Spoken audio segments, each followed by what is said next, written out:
देखिए, आज का वीडियो में आप लोग को हम बताने वाले हैं कि प्रॉपर्टी बेचने का नया कानूनी नियम क्या है, जो कि बहुत ही महत्वपूर्ण होने वाला। भाई आज का ये वीडियो आप लोग बहुत सारे लोग क्या करते हो कि ज़मीन जैसे तैसे किसी को बेच देते हो, तो बेचने वाला ये ध्यान नहीं रखता कि हम बेच लिए, पैसा ले लिए, हो गया। बहुत सारा मिस्टेक होता है आप लोगों से यार, आप लोगों के साथ ही बाद में धोखेधड़ी होता है। इस वीडियो को पूरा देखना है, वॉच करना है। वीडियो भले लॉन्ग होगा, जानकारी समझ में आएगा कि किसी को ज़मीन बेचने से पहले यार खरीदने वाला भी ध्यान दो भाई, वो भी कुछ कुछ यहाँ हम बताने वाले, ताकि आप भी कभी न कभी ज़मीन को बेचोगे तो इसको जानकारी रखना ज़रूरी है। चलो हम आपको बताते हैं पूरा क्या है इसका रूल, क्या है नियम, पूरा स्टेप बाय स्टेप आपको बताने वाले हैं। देखिए, कभी न कभी प्रॉपर्टी को आप बेचते होगे, कभी न कभी किसी को प्रॉपर्टी सेल करते होगे, तो अगर वह प्रॉपर्टी खरीदता है, समझ पा रहे हो, कोई आदमी प्रॉपर्टी को बाय कर रहा है, खरीद रहा है, तो कभी न कभी किसी को दिक्कत या परेशानी का सामना करना पड़ता है प्रॉपर्टी बेचते समय। भाई क्या सामना करना पड़ता है इस वीडियो में पूरा हम बताने वाले, समझो। जैसे कोई भी प्रॉपर्टी है, कोई भी संपत्ति है, कोई भी ज़मीन है, कोई भी घर है, कोई भी चीज़ है, समझ पा रहे हो, या दुकान हो, मकान हो, झोपड़ी हो, भाई कृषि योग्य ज़मीन हो, घर दुकान के लिए हो, घर योग्य ज़मीन हो, रहने लायक ज़मीन हो, किसी भी प्रकार का हो, बेचते समय आपको कुछ नियम को अपने दिमाग में रखना है, माइंड में रखना है। मगर माइंड में नहीं रखा तो आपको जो है जेल खानी पड़ सकती है, समझ पा रहे हो। और क्या, इसमें अगर कुछ सावधानी नहीं बरते आप, भाई आपने अगर सावधानी नहीं बरता तो बाद में आपको इतना परेशानी उठाना पड़ेगा जिसका कहा नहीं जा सकता। बहुत सारे लोगों के साथ होता है दोस्तों, क्या बतावें हम, समझो। या हम आज उन सावधानी के बारे में आपको बताएंगे, स्टेप बाय स्टेप बताने वाले, पूरी जानकारी देने वाले हैं। इससे पहले आपको पूरा विस्तार से बताएंगे, पूरा समझाएंगे। वीडियो थोड़ा लॉन्ग होगा, समझ में आ जाएगा। आप लोग को करना क्या है, इससे पहले मेरा एक नया चैनल है भाई, डिस्क्रिप्शन में लिंक दिया गया, उसे जाके सब्सक्राइब कर लो। मेरा इंस्टा दिया गया, उसे जाके फॉलो कर लो भाई, ज़रूरी आप लोग को फॉलो करना। और नया चैनल को सब्सक्राइब कर लो, मेरा चैनल है, आप लोग का सपोर्ट ज़रूरी है। और बहुत सारी चीज़ आगे बताएंगे, पहले चलिए चलते हैं वीडियो पे। देखिए, आपको पूरी जानकारी हम वीडियो में देंगे, ताकि आपको प्रॉपर्टी बेचते समय किन किन बातों को आपको ध्यान में रखना है और सावधानी बरतना है भाई, नहीं तो बाद में ऐसी के तैसी हो जाएगा, फिर आप कुछ नहीं कर पाइएगा। ज़मीन तो कभी न कभी मुसीबत पड़ेगा, कभी कोई बेटी का शादी कर रहा है, कोई बहन का शादी कर रहा है, कोई मुसीबत आ गया, किसी वक्त कोई मेडिकल का इलाज करवाना है, और हड़बड़ी में ज़मीन आप बेच दिए, तो क्या कीजिएगा। आपको ये सब वीडियो इस चैनल पर मिलेगा, क्योंकि मैं एक लॉयर हूँ, साथ ही साथ एडवोकेट हूँ, साथ ही साथ अमीन भी हूँ, साथ ही साथ मीडिया से भी बिलोंग करने लगा हूँ, देख ही रहे हो यूट्यूब पर। तो भाई आपको जानकारी प्रॉपर मिलेगा, यहाँ प्रॉपर जानकारी मिलेगा, समझो। यहाँ ज़्यादातर लोग ये समझता है कि खरीदने वाले की ज़्यादा जिम्मेदारी नहीं होती है, ये लोग समझता है भाई। खरीदने वाले की भी जिम्मेदारी है, बेचने वाले की जिम्मेदारी, दोनों की जिम्मेदारी होती है। ऐसा नहीं है, खरीदने वाला भी अगर कुछ मिस्टेक हुआ, बाद में उस ज़मीन पर केस होगा, उसका खरीदना बेकार हो जाएगा। बेचने वाला का तो और भी ज़्यादा जिम्मेदारी है भाई। आप अपने ज़मीन को बेच रहे हो, सिर्फ पैसा ले लिए लोभ लालच में, जैसे तैसे उसको प्रॉपर्टी को हम एग्रीमेंट कर दिए, सेल कर दिए, ये नहीं होता है। इसको समझना है पूरी तरीके से, समझो। यहाँ पे क्या है, ऐसा इशू नहीं होना चाहिए जो कुछ लोग ऐसा कर देता है, हड़बड़ी में प्रॉपर्टी को बेच देता है और सावधानी बरतता नहीं है, ध्यान में कोई भी चीज़ को रखता ही नहीं है भाई, क्या समझेगा। देखो, प्रॉपर्टी सेल करने वालों के लिए सबसे ज़रूरी चीज़ें हैं, अभी हम बताने वाले हैं। टोटल हम 11 सावधानी आपको बताने वाले हैं, समझो। 11 सावधानी बरतने वाला चीज़ मैं आपको बताने वाला हूँ। देखो, मैं आपको ध्यान में रखना है या नहीं रखना है, नहीं तो आप जेल का चक्कर काटिएगा, बाद में हो सकता है उस ज़मीन पर केस हो जाएगा, किसी तरह का कोई मामला लेकर आ जाएगा, तो बाद में आप क्या कीजिएगा बताइए। आपको परेशानी का सामना करना पड़ेगा, बहुत सारे दिक्कतों से आपको गुजरना पड़ेगा भाई, समझ रहे हो। तो वो इसलिए समझो, एक एक चीज़ को समझो कि क्या करना है नहीं करना है। देखो समझो, यहाँ पर सबसे पहला क्या है, सबसे पहला पॉइंट को क्या करना है, जब भी आप प्रॉपर्टी को, अपने संपत्ति को या अपने ज़मीन को, आप अपने मकान को, कोई भी चीज़ के लिए अगर उसको बेच रहे हो, तो उसमें आपको 2 विटनेस को रखना है। विटनेस किसको कहते हैं, गवाह को। दो गवाह होना चाहिए, एक बेचने वाले की ओर से, एक खरीदने वालों की ओर से, मतलब एक जो सेलर है उसके तरफ से, एक बायर के तरफ से। दो गवाह आपको रखना है कम से कम। ऐसे तो कहता है दोनों तरफ से दो दो को होना चाहिए, लेकिन एक को भी दोनों तरफ से कम गवाह होना चाहिए। और क्या, ये ज़रूरी चीज़ है ताकि बाद में आपको ये ज़रूरत में काम आवे। ये पहला पॉइंट। दूसरा पॉइंट समझो क्या है। दूसरा पॉइंट है, जब भी आपका सबसे पहला जो फैक्ट हमने बता दिया, अब दूसरा फैक्ट समझो। जब भी सेलर अपनी प्रॉपर्टी बेचने का एग्रीमेंट करता है, समझ पा रहे हो, मतलब कि सहमति जताता है, एग्रीमेंट करने का बोलता है, तो वो एग्रीमेंट आपका लोकल भाषा में होना चाहिए। जैसे कोई अगर आप बिहार से हो, मान लो बिहार से हो, तो हिंदी में होना चाहिए, सिंपल भाषा हिंदी। अगर आप झारखंड से हो, हिंदी में होना चाहिए। यूपी से हो, हिंदी में होना चाहिए, लोकल भाषा में होना चाहिए, ये कहने का मतलब। अब बंगाल से हो तो वहाँ पे तो बंगाली चलता है भाई, समझ पा रहे हो। तो ये चीज़ें लोकल भाषा में होनी चाहिए, जहाँ से हो वहाँ का लैंग्वेज होनी चाहिए। तो ये बताया जा रहा है। अब कोई तमिलनाडु से है तो वहाँ तो इंग्लिश चलता है, वहाँ इंग्लिश से होगा, ये बात है। वहाँ हिंदी तो समझता ही नहीं है, तेलुगु तमिलनाडु में। तो ये बातें हैं, तो आपको स्थानीय भाषा में होना चाहिए, ये दूसरा पॉइंट है। और उस भाषा में आपको जो है एग्रीमेंट बनाना है, जिसमें कि बेचने वाला और ख़रीदने वाला दोनों समझ सके। ये नहीं कि एक आदमी समझ रहा दूसरा समझ ना, पूरा इंग्लिश में बना के हम दे दिए, ऐसा नहीं होना चाहिए। बांग्ला में बना के दे दिए तो तेलुगु में बना के दे दिए, ऐसा नहीं करना। अगर बिहार झारखंड यूपी से हो तो हिंदी चलता है भाई, सबको पता है, समझ पा रहे हो। और हम लोग क्या है, हम लोग बिहारी हैं। बिहार यूपी बंगाल क्या एक ही था? झारखंड नहीं कहता, एक बिहारी 100 पे भारी, क्लियर बात है भाई। बिहार वाले चैनल को सब्सक्राइब करो, वीडियो को लाइक करो, इस चैनल को नंबर 1 बनाना है बिहार में। देखो आगे समझो, यहाँ पर ये ज़रूरी चीज़ें यार। आप लोग इंस्टा को फॉलो करो और वहाँ पर कमेंट करो, ये ज़रूरी चीज़ें होता है आप लोग के लिए, ज़रूरी, बार बार मैं बता रहा हूँ। आगे देखिए, तीसरा पॉइंट में क्या है वो समझिए। तीसरा पॉइंट में आपको हम समझा रहे हैं, जब भी आप प्रॉपर्टी सेल करते हो, समझो, जब भी प्रॉपर्टी को बेचते हो तो आपको सेल एग्रीमेंट जो है बनाना है। ऐसा नहीं कि ऐसे ही हम दे दिए, उसका एग्रीमेंट भी सेल का बनाना है। स्टाम्प पर जो आपको स्टाम्प लगे सहूलियत, जैसे कोई आदमी 1000 रुपया पर कराता है, कोई 500 पर कराता है, कोई 100 पर कराता है, आपको जिस पर लगना। और उसमें ज़रूर टिकट वेलफेयर लगना चाहिए और आपदा का टिकट आपको लगाना है, समझ पा रहे हो। और उसमें जो है पूरा मतलब प्रक्रिया के साथ होना है। और उसमें विटनेस भूलना नहीं है। विटनेस एक बायर की तरफ से, एक सेलर की तरफ से, दोनों तरफ से एक एक विटनेस होना चाहिए। विटनेस मतलब क्या? गवाह होना चाहिए भाई, गवाह जिसको कहते हो। अब आगे समझो, जो कि आपको करना है सही तरीके से। और क्या, दोनों आदमी सही से पढ़ लो कि इसमें क्या है, नए है, क्या एग्रीमेंट हो रहा है, कितना पैसा दे रहा है, क्या दे रहा है, कितना ज़मीन दे रहा है, क्या चौहद्दी है, क्या खाता है, क्या खसरा, क्या रकबा, पूरा रीड कर लो, सही है या नहीं है, समझ पा रहे हो। अच्छे से पढ़ लो, कोई गलत बात तो नहीं लिख दिया। अगर आपको पढ़ना नहीं आता तो आप अपने साथ कोई पढ़ने लिखने वाले को ले जाओ, जो उसको पढ़ सके, या कोई अपना एडवोकेट ले जाओ, या अपना अमीन को ले जाओ, जो आपको सहूलियत लगे उस एग्रीमेंट को पढ़ना है। ऐसे नहीं कि आप छुपा छुपी ले लिए, बाद में आपको पढ़ने नहीं आता, ये एग्रीमेंट में लिख दिया, वो एग्रीमेंट में लिख दिया, बाद में परेशानी उठाना पड़ेगा। इसलिए वीडियो हम बना रहे हैं, समझा रहे हैं, समझो भाई। ऐसा कोई नहीं बताएगा इतना खुल के, समझ पा रहे हो, अपना भाई समझ के बता रहे हैं। अब आगे देखो, उसके बाद क्या है, उसके बाद पॉइंट को समझो।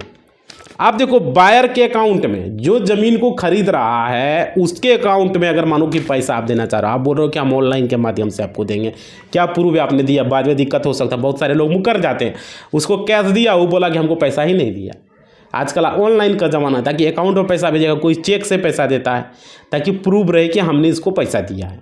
देखो भाई, यहाँ पर क्या है, जब भी आप प्रॉपर्टी को, जब भी आप कोई भी संपत्ति को, या कोई भी ज़मीन को, कोई भी दुकान को, कुछ भी आप बेचते हो, ठीक है, कोई भी घर को बेच रहे हो, तो उसमें खरीदने वाले कोशिश करता है कि ज़्यादा से ज़्यादा अमाउंट वो चेक से दे या ऑनलाइन पेमेंट करे। वो भी आजकल खरीदने वाला यही सोचता है कि ऑनलाइन दे दे, समझ पा रहे हो। तो देखो यहाँ समझो, क्योंकि ऑनलाइन का ज़माना है और ज़्यादातर लोग ऑनलाइन पेमेंट करना ही चाहता है, समझ पा रहे हो, ऑनलाइन ही देना चाहता है ताकि प्रूव हो जाए। और क्या, इससे क्या होगा, आपको बेचने वाले को जो है ध्यान रखना होगा भाई, जो बेचने वाला है उसको ध्यान रखना है, नहीं तो बाद में आपका माइंड फिसल जाएगा। क्या ध्यान रखना वो समझो। जो पार्टी है आपका प्रॉपर्टी खरीद रहा है, समझ पा रहे हो, आप उसी के बैंक अकाउंट में पैसा भेजना है, उसी के अकाउंट में पैसा को सेंड करना, नहीं कि किसी दूसरे को कह देगा मेरा भाई वाला पर कर दो, मेरा भौजाई वाला पर कर दो, मेरा चचेरा भाई है, मेरा दोस्त है, ये है वो है, मेरा पिता के अकाउंट पर कर दो, माता के अकाउंट पर कर दो, बहन के अकाउंट पर कर दो, जीजा के अकाउंट पर। भाई भूल के भी नहीं करना है। समझ लो, यहाँ जो आदमी खरीद रहा है, जिस नाम से ज़मीन खरीद रहा है, उसी के नाम पर अकाउंट पर पैसा भेजना। आपको केस करने में सुविधा होगा, बाद में ये मुकरेगा तो। समझ रहे हो, वही चीज़ हम बता रहे हैं, समझ पा रहे हो। ये ज़रूरी चीज़ें हैं, आपको ये ध्यान रखना है। और क्या, अगर वह चेक भी दे रहे हो, आप उसको चेक काट के दे रहे हो, तो उसके खाते का नाम का चेक काट के देना, जो आदमी ज़मीन खरीदा। ये नहीं कि उसका भौजाई के नाम से दे दिया, भाई के नाम से दे दिया, पिता का, माता, बहन, जीजा, नहीं भाई, ऐसा नहीं करना। कोई दोस्त के नाम से, बाद में वही सब आदमी फ्रॉड करता है, समझ पा रहे हो, वही सब आदमी आपको धोखा देता है। आगे समझो यहाँ पर। तो ये चीज़ें होगी आपको। आप देखिए, किसी के भी नाम से हो सकता है, आपको ये ध्यान रखना होगा कि फलनमा चिल्लमा, कोई भी आदमी है भाई, चिल्ला रे फलना रे, आपको जब भी आप दो उसी के नाम से दो। और पैसा भी खाता में ट्रांसफ़र करोगे तो ध्यान रखो, उसी के नाम पर पैसा ट्रांसफ़र करोगे। देखो समझो, यहाँ पर एक एक चीज़ को हम बता रहे हैं, ध्यान से समझो भाई। यहाँ देखो, हम फैक्ट के साथ, हम देखो क्या होता है, मेरा वीडियो लॉन्ग होता है क्यों, क्योंकि हम एक एक चीज़ को बताते हैं। हम आपको अपना मानते हैं, लोग अपना मानता नहीं है, 10-12 मिनट का वीडियो बना के निकल जाता है और व्यूज छाप लेता है, समझ रहे हो। लेकिन भाई हम यहाँ लोगों को मिर्ची लगता है, क्या करें हम, जानकारी देना कोई गलत बात है। इतना लोग 3-3 घंटा का फिल्म देखता है, और हम जानकारी एक एक चीज़ को बताते हैं, समझा के बताते हैं। लोगों को अच्छा नहीं लगता है, बहुत 10% लोगों को, बाकी 90% को अच्छा ही लग रहा है। उसके बाद समझो भाई, बिहार में जो जानकारी दे रहे हैं हम ज़मीन सर्वे का, कोई भी इस तरह इतना लॉन्ग करके नहीं बताता है, समझा के। हम एक एक चीज़ को आप लोग को बताते हैं।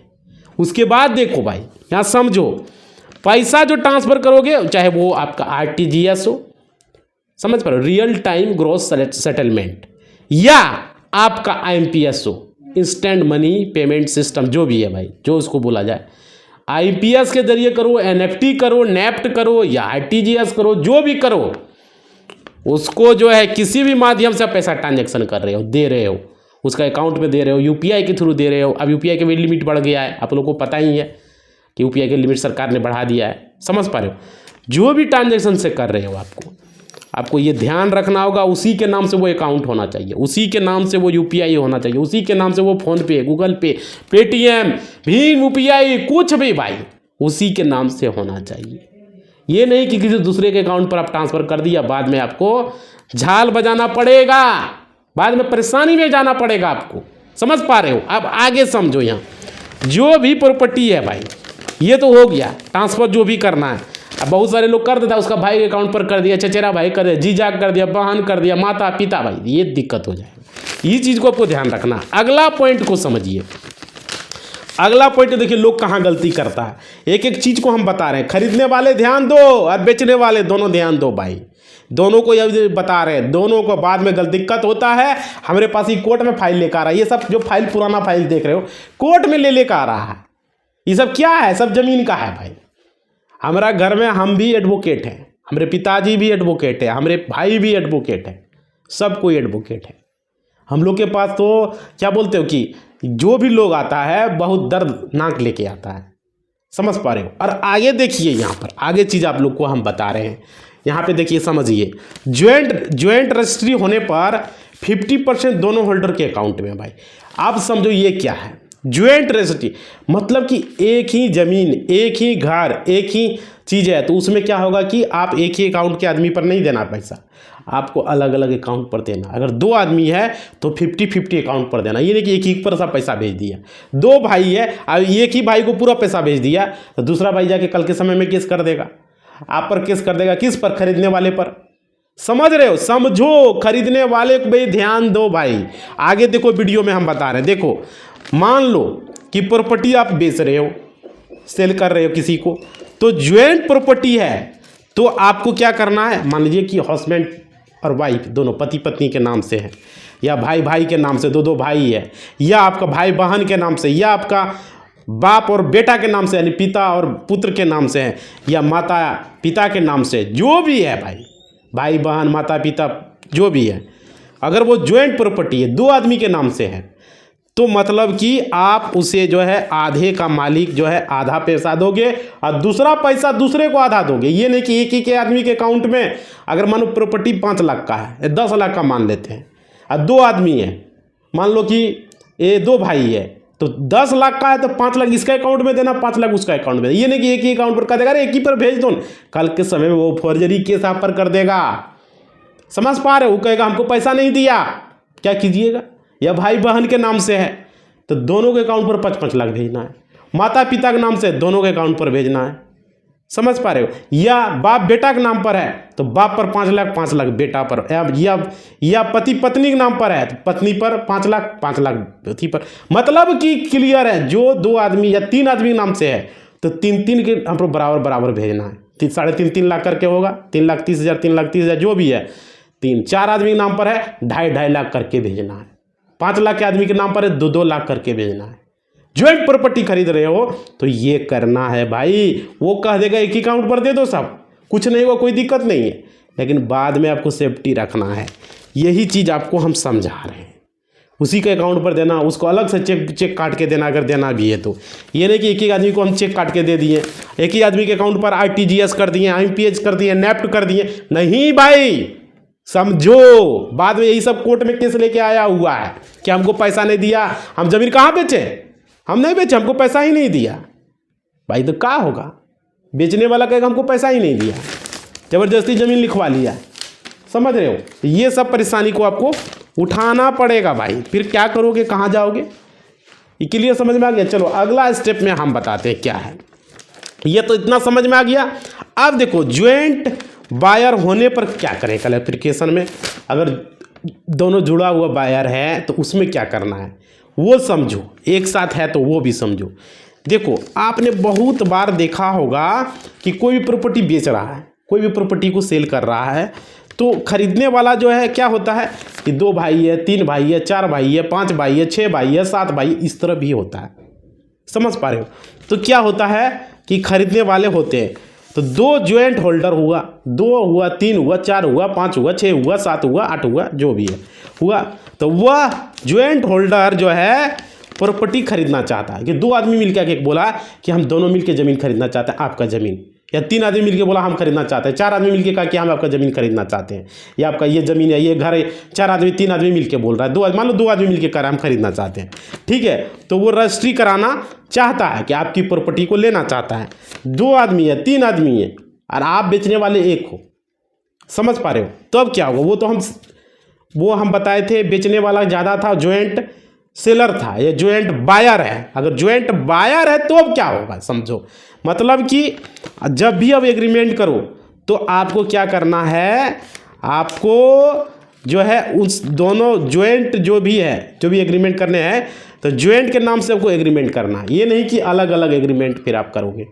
एक ही एग्रीमेंट में दोनों का लिखोगे, दोनों का फोटो लगाओगे, दोनों का आधार कार्ड लगाओगे, सारा कुछ ज्वाइंट एग्रीमेंट करना है आपको। और आप मान लीजिए कि आप पढ़ा लिखा और एक पढ़ा लिखा नहीं है, एक आदमी पढ़ा लिखा है और एक आदमी पढ़ा लिखा नहीं है, तब क्या होगा? तो आप पढ़ा लिखा हो तो आप साइन कर दोगे। दूसरा आदमी क्या करेगा भाई? वो पढ़ा लिखा नहीं है, वो तो ठिप्पा देगा, ठिप्पा मार।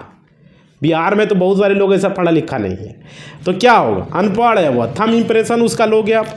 तो फ्यूचर में क्या होगा? वो अनपढ़ जो है उसका अगर विचार बदल गया, उसका मन बदल गया, किसी तरीके से मन में कुछ खोट आ गया उस बेईमान के मन में, तो क्या करेगा? वो रजिस्ट्री की भागीदारी चाहेगा तो वो पीछे हट जाएगा। एग्रीमेंट तो हो जाएगा, रजिस्ट्री की भागीदारी में वो पीछे हट जाएगा। अब क्या होगा? हट सकता है तो आपका डील जो है पानी में पड़ा जाएगा भाई, तिल लेने चला जाएगा। फिर क्या होगा? ऐसी कंडीशन में आपको एक कोर्ट से हैप्पी डिपीट करवा लेना है। कोर्ट से हैप्पी डिपीट करवाना, उस पर उसका साइन ले लेना है, यानी कि उसका ठिप्पा ले लेना कि पढ़ा लिखा नहीं है, बाद में ये बात से बदलेगा नहीं ये आदमी किसी तरीके से, तो उस पर जो है आप एक्शन ले पाओगे। कोई दिक्कत नहीं आएगा, कोई परेशानी नहीं आएगा अगर हैप्पी डिपीट ले लोगे तो। समझ पा रहे हो? एक एक चीज़ को समझो, एक एक चीज़ को समझा रहे हैं, उसके बाद आगे समझो। अगर समझिए आप किसी को अब उसके बाद क्या है, original document not given, original document किसी को नहीं देना। समझो यहाँ क्या है, जब भी आप प्रॉपर्टी को बेच रहे हो या आपके बीच एग्रीमेंट बन रहा है, समझ पा रहे हो, और आपके बीच जो है हो चुका है एग्रीमेंट का, सहमति जत चुका है, और खरीदने वाला जो है आपसे ओरिजिनल डॉक्यूमेंट की मांग करता है, समझ पा रहे हो, ओरिजिनल डॉक्यूमेंट का डिमांड कर देता है, तो आप एक बार आप क्या कीजिए, मतलब क्या कीजिए, उसको कहेगा कि फाइल दीजिए, हमको फाइल दीजिए, जैसे इस तरह का फाइल है, इस पर डॉक्यूमेंट है, सारा कुछ है, समझ पा रहे हो, ये कहेगा फाइल दीजिए। तो देखिए भाई, हम जांच करेंगे, हमारा वकील जांच करेगा, हमारा घर वाला देखेगा सही है या गलत है, क्या है नहीं है, समझ रहे हो। तो आपको किसी भी खरीदार को ओरिजिनल डॉक्यूमेंट नहीं देना, बायर को जो ज़मीन आपका खरीद रहा है उसको ओरिजिनल डॉक्यूमेंट नहीं देना है भाई, किसी भी हालत में नहीं देना है, नहीं तो बाद में आपके साथ धोखेबाजी हो सकता है। समझिए यहाँ, जब तक आपका रजिस्ट्री न हो जाए, जब तक आपका जो है पूरा पैसा आपको नहीं मिल जाए उस ज़मीन का, जब तक आपको वो जो है दस्तावेज आपका उसको नहीं देना है भाई, ओरिजिनल दस्तावेज नहीं देना है। लॉयर चेक करानी है, आप अपने साथ ले जाकर, लोग कहेगा लॉयर से चेक करवाना, वकील से चेक करवाना है, ठीक है भाई, वकील से चेक करवाओगे तो आपको साथ में वो पेपर लेके जाना है, ठीक है, और हाथों हाथ ले लेना है, वकील देखेगा पड़ेगा, साथ हाथों हाथ पेपर ले लेना है, उस आदमी के हाथ में पैसा नहीं देना है पेपर, क्लियर समझ लो। उसके बाद देखो, लॉयर जो है, वकील जब उस पेपर को देखेगा और अब आप उसको अपने कब्जे में लेना है, जब तक आपको पैसा नहीं मिल जाए, ज़मीन का प्रॉपर रजिस्ट्री ना हो जाए, तब तक आपको उसको फाइल नहीं देना है, तब तक उसको ये चीज़ नहीं करना है। समझ पा रहे हो, एक एक स्टेप को बता रहा हूँ, समझो, नहीं तो बाद में धोखा होगा, ऐसे ही पड़ो रहोगे भाई। क्लियर समझ में आ रहा है, कमेंट में बताना, आगे समझो।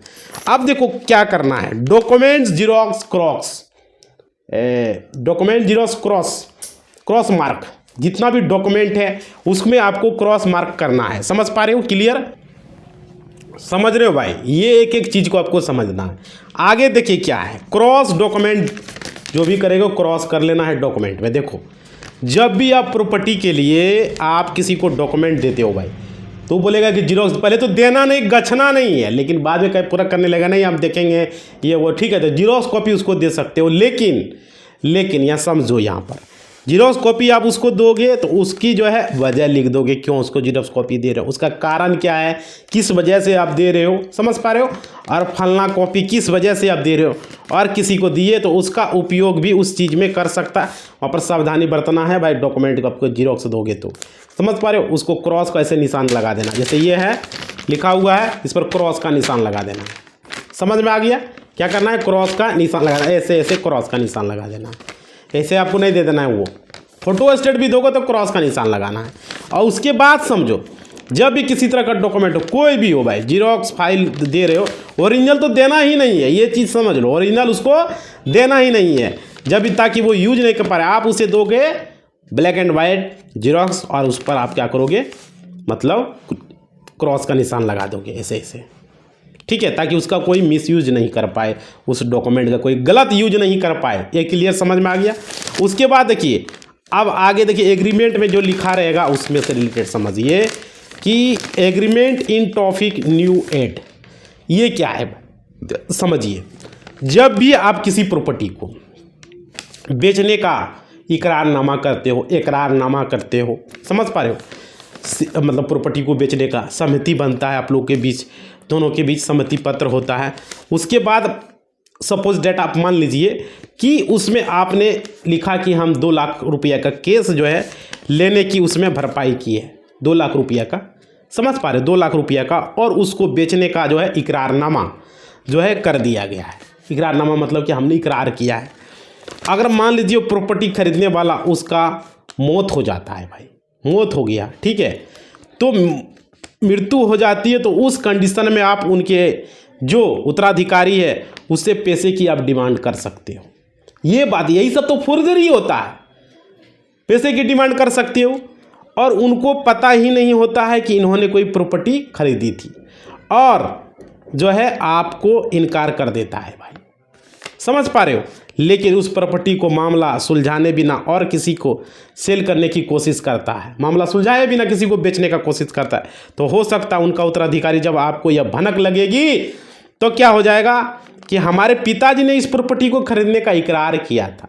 लो भाई, ये प्रॉपर्टी को, जो प्रॉपर्टी है, इकरारनामा किया था और उस पर आपने 2 लाख रुपया का केस दिया गया था।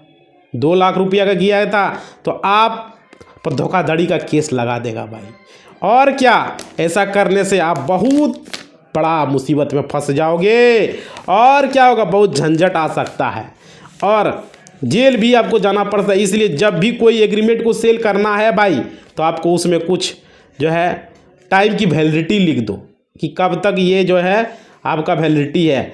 और जो है वैलिडिटी में पैसा नहीं लिखना है, याद रखो कि इतना पैसा ले रहे हैं, वो ले रहे हैं, वैलिडिटी लिख दो जो है भाई इतना का है। बहुत सारे लोग एग्रीमेंट करवा लेता है इस वजह से, समझ पा रहे हो। तो ये चीज़ आप लोग को सीखने को मिल रहा है, एक चीज़ याद रखो। बाद में जो आदमी खरीदने का इकरारनामा किया वो कहेगा हमारे पिताजी ने बोला खरीदने का, आपको इतना लाख रुपया का पैसा दिया। अब वही आदमी दूसरा केस कर देगा, उसका बेटा अब हमको दीजिए 1 लाख रुपया, 2 लाख रुपया, 3 लाख रुपया। अरे ज़मीन को लिखिए, कहाँ जाइएगा? खरीदने वाला कहाँ जाओगे? कह देगा 1 लाख रुपया, 2 लाख रुपया दिया, एग्रीमेंट देखो लिखा हुआ है। आप बोलेगा कि भाई आपका जो है यह प्रॉपर्टी जो है इकरारनामा किया था, इकरार करो, लिखो, हमको दो।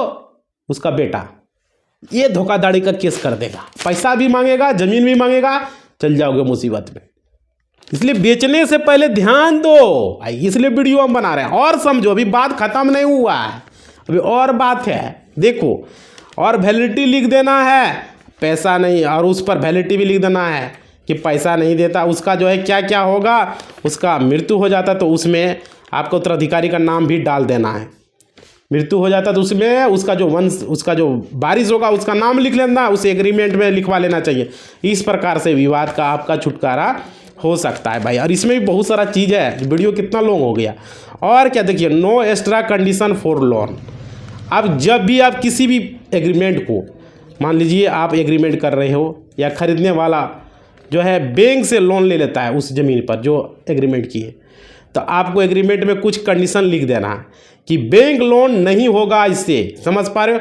मुझे आपको इतना पैसा देना होगा या इतना टाइम बाद डील कैंसिल हो जाएगी, वो भी लिख देना कि इतना पैसा इतना टाइम में, मान लो 2025 है अभी, 2030 तक में हमको अगर मान लो 2 लाख रुपया नहीं मिला तो ये डील कैंसिल, ऐसे कोई लोन नहीं ले पाएगा।